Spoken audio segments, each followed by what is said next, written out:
दोस्तों सलाम नमस्कार सत श्री अकाल। एक बार फिर से आपका स्वागत है आपके अपने YouTube चैनल में। वह एक समय था जब इंसान एक जगह से दूसरी जगह भटकता रहता था, बंजारे की जिंदगी जीता था।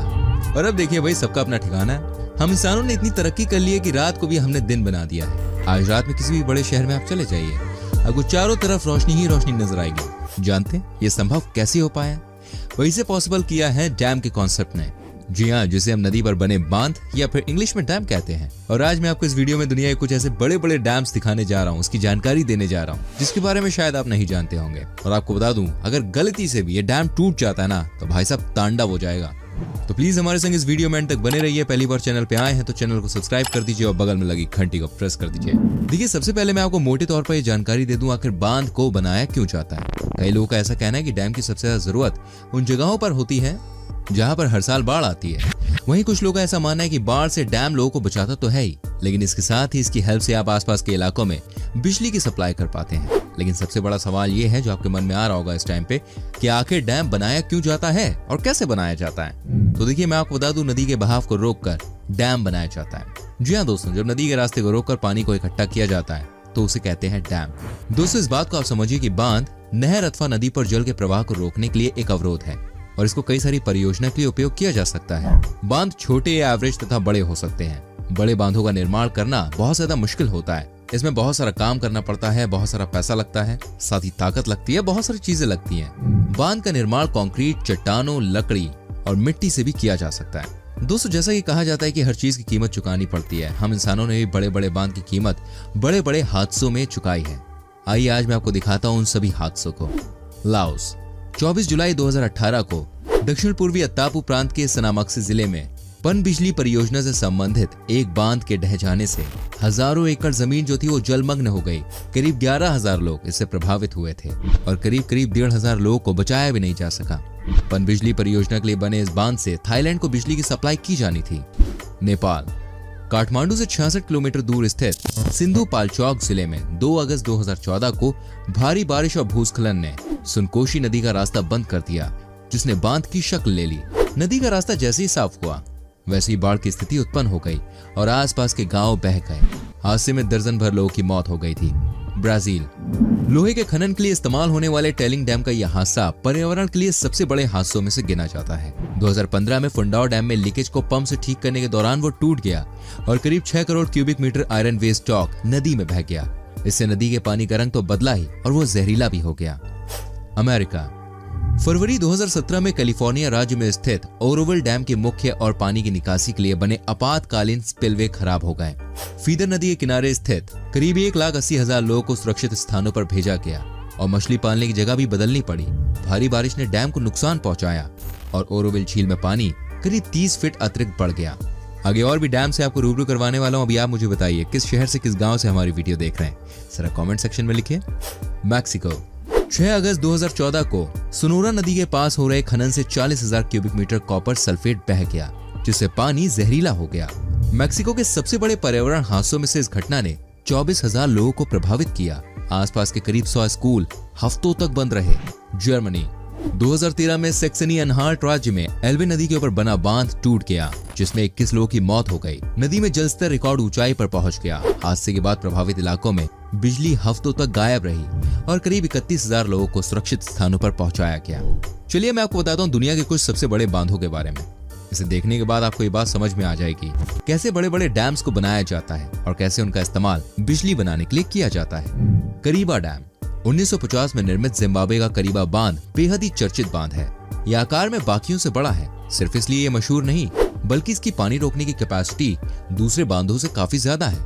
ये एक बार में 180 बिलियन क्यूबिक मीटर पानी को रोक सकता है। अगर ये पूरा पानी एक बार में छोड़ दें तो आसपास का पूरा इलाका पानी में डूब जाएगा। 1626 मेगावाट बिजली बनाने वाला ये जिम्बाब्वे का सबसे बड़ा बांध माना जाता है। ब्रेटस्ट डैम 430 फीट ऊंचे और 14,488 फीट चौड़े ब्रेटस्ट बांध का निर्माण 1964 में किया गया था। 4500 मेगावाट बिजली बनाने की कैपेसिटी रखने वाला यह बांध रूस में बिजली उत्पादन का एक बड़ा हिस्सा माना जाता है। इतना ही नहीं, इस बांध को इस तरह से बनाया गया है कि उसके ऊपर आज 1-2 लेन का हाईवे भी है, जिस पर हर समय गाड़ियां चलती रहती हैं। इस बांध का नाम रूस के बड़े बांधों में शुमार है। अकोसुम्बो डैम 200 अकोसुम्बो बांध घाना की बड़ी नदियों में से एक वोल्टा नदी के किनारे बनाया गया है। 1965 में हुआ था इस बांध का निर्माण। घाना के लोगों की इस बांध के कारण उन्नति हो पाए, इसलिए वर्ल्ड बैंक, अमेरिका और इंग्लैंड ने मिलकर इस बांध पर पैसा लगाया। अकोसंबो बांध 912 मेगावाट बिजली उत्पन्न कर सकता है, जिसे ये अफ्रीका में कई जगहों पर भेजता है। आज इसके कारण ही अफ्रीका के कई लोग अपने घरों में लाइट को पा रहे हैं। मजा आ रहा है वीडियो देख के? तो प्लीज हमारी वीडियो को लाइक कीजिए। Daniel Johnson dam. 1968 में डेनियल जॉनसन बांध के बनने से पहले कनाडा की इस जगह पर 2 नदियां हुआ करती थी। वो पानी कहीं जाया ना हो जाए, इसलिए इस बांध का निर्माण किया गया। दोनों नदियों को आखिर में एक कर दिया गया और इस बांध से जोड़ दिया गया।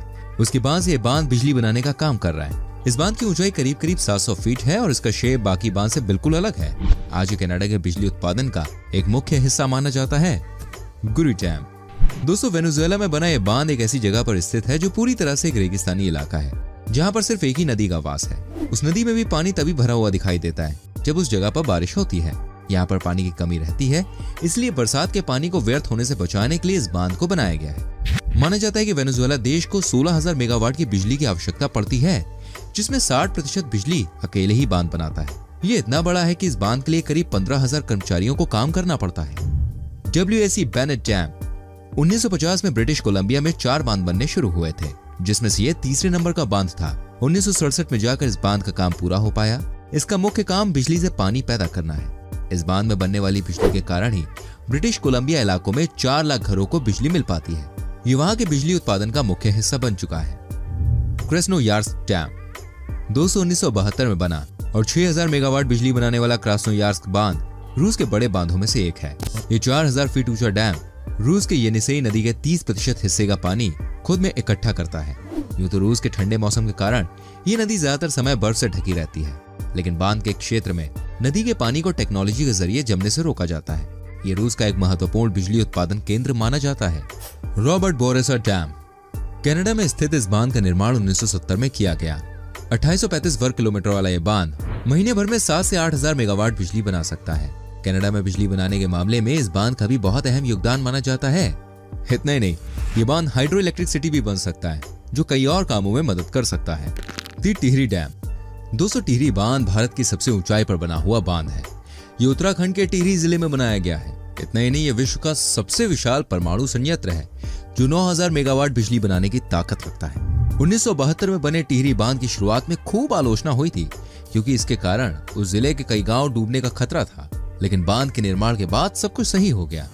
सरदार सरोवर डैम। सरदार सरोवर बांध भारत का सबसे बड़ा बांध है। इस बांध की नींव 1961 में ही रख दी गई थी। इसको नर्मदा नदी पर बनाया गया है। इसके निर्माण के पीछे देखिए 2 कारण हैं। पहला ये कि इसके जरिए गुजरात के सूखे इलाकों में पानी पहुंचाया जा सके, और दूसरा ये कि इससे बनाई गई बिजली को देश के दूसरे हिस्सों में दिया जा सके। माना जा रहा है कि इसी के कारण 9000 गांव को पानी उपलब्ध हो जाएगा। दोस्तों, बांधों का उपयोग सिंचाई, पीने का पानी, बिजली बनाने तथा पुनः सृजन के लिए जल के भंडार में होता है। बांधों से बाढ़ नियंत्रण में भी सहायता मिलती है। आप बांध के जलाशय से पानी को प्राप्त कर सकते हैं, अथवा बांध के जलाशय के जल से सिंचित क्षेत्र के खाद्य पदार्थों का सेवन भी कर सकते हैं, अथवा जल विद्युत संयंत्र से उत्पन्न बिजली प्राप्त कर सकते हैं। नदी का जल बांधों के पीछे उठता है तथा कृत्रिम झीलों का निर्माण करता है, जो जलाशय कहलाते हैं। संचयन किए गए जल को विद्युत निर्माण अथवा घरों तथा उद्योगों में जल की आपूर्ति, सिंचाई अथवा नौवहन में उपयोग किया जा सकता है। जलाशय मछली पकड़ने के लिए तथा खेलने के लिए भी एक बहुत अच्छी जगह है। अब ये भी जानते हैं कि आखिर कैसे बनाई जाती है बिजली डैम की मदद से। जी हाँ, 200 हाइड्रो इलेक्ट्रिक पावर प्लांट ऐसी जगह पर बनाए जाते हैं जहाँ पर बरसात या बर्फ के पानी को किसी ऊंची जगह पर बांध बनाकर इकट्ठा करना आसान हो। हाइड्रो इलेक्ट्रिक पावर प्लांट में पानी को उचित स्थान पर इकट्ठा करके ऊंचाई से नीचे गिराकर टायरबन को घुमाया जाता है, जो कि अल्टरनेटर को चलाती है, और अल्टरनेटर विद्युत को उत्पन्न करते हैं। भाखड़ा नंगल डैम, कोटा डैम आदि हाइड्रो इलेक्ट्रिक पावर प्लांट के प्रमुख उदाहरण हैं। इस प्रकार के पावर प्लांट में पूरे वर्ष पानी की आवश्यकता होती है। इस प्रकार के पावर प्लांट बनाने में आरंभिक खर्चा देखिए बहुत ज्यादा होता है, लेकिन इसकी कार्यकारी कीमत कम होती है। पानी की मात्रा कम होने पर अत्यधिक प्रभावी होती है। टरबाइनों को चलाने के बाद पानी की सिंचाई को कामों में प्रयोग किया जाता है। इस प्रकार के प्लांट की संरचना साधारण होती है, इसलिए देखभाल की आवश्यकता कम होती है, क्योंकि ये प्लांट दूर स्थापित किए जाते हैं। इसलिए ट्रांसमिशन लाइनों पर खर्चा अधिक होता है अन्य पावर प्लांटों की तुलना में। विद्युत उत्पादन सस्ती पड़ती है। दोस्तों, कहा जाता है कि जहां पर भी डैम बनाया जाता है वहां की तरक्की होती है। एट द सेम टाइम कहीं ना कहीं खतरा भी बहुत ज्यादा होता है। देखिए, डैम से बहुत सारे फायदे होते हैं, रिजल्ट आपके सामने आते भी हैं। आप देखते हैं कितने सारी चीजों में इसका इस्तेमाल होता है। वैसे भी कहा जाता है कि दुनिया को रोशन करने का सबसे ज्यादा क्रेडिट बांधों को ही जाता है, और कभी कभी आप न्यूज भी सुनते होंगे कि कोई बांध टूट गया, हादसा हो गया। हालांकि इसकी संभावना ना के बराबर होती है, इसलिए घबराने की कोई बात नहीं है। उम्मीद करता हूँ आपको हमारी वीडियो अच्छी लगी होगी। प्लीज हमारी वीडियो को लाइक करके शेयर कीजिए एंड ऐसी और वीडियोस को देखने के लिए जल्दी से हमारे चैनल को सब्सक्राइब कीजिए और बेल आइकन को प्रेस कीजिए। मिलते हैं आपसे अगली वीडियो में। Till then bye bye, take care.